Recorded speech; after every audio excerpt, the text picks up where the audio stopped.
Duterte may hamon sa prosekusyon sa gitna ng impeachment trial laban sa kanya. Balita mula sa Senado, hatid ni Radyo Patrol, Jom Garner. Jom. Jeff, iginiit ni Vice President Sara Duterte na dapat maglabas ng konkretong ebidensya ang prosekusyon para patunayan ang mga umano'y impeachable offense na ibinibintang sa kanya. Git ang pangalawang Pangulo, hindi dapat umaasa ang prosekusyon at mga mambabatas sa insulto, espekulasyon o political theatrics para patunayan ang kaso. Hindi rin aniya nakatutulong ang pagtawag ng isang senador sa isang witness na stupid, maging ang pagtawag ng abogado sa kanya bilang mastermind ng isang scam. Gayon din ng isa pang witness bilang brat. Ayon sa bise, pinapakita lang nito ang pagkukunwaring may kumpiyansa sa kabila ng mahinang presentasyon ng kaso.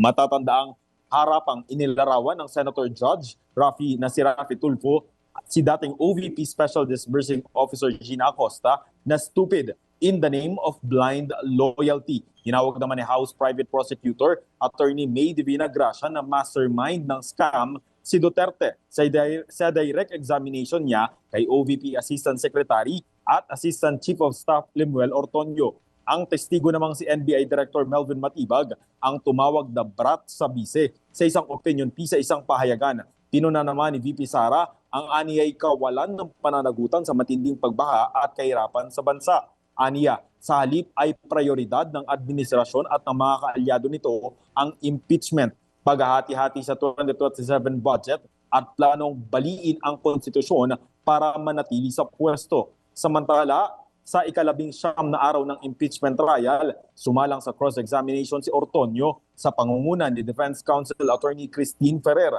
na sumentro ang mga tanong sa kanyang papel bilang supervisor ng administrative at financial department ng OVP. Kinumpirma ni Ortonio na hindi nagamit ang confidential funds ng OVP sa mga regular na programa ng ahensya para sa taong 2023, partikular ang mga socio-economic programs nito. Wala rin umanong idineklarang misuse of funds findings ang Commission on Audit sa inilabas nitong Audit Observation Memorandum na sa paggamit ng confidential funds ng OVP, pero may mga pinaklaro umano sa mga pinagamitan ng pondo.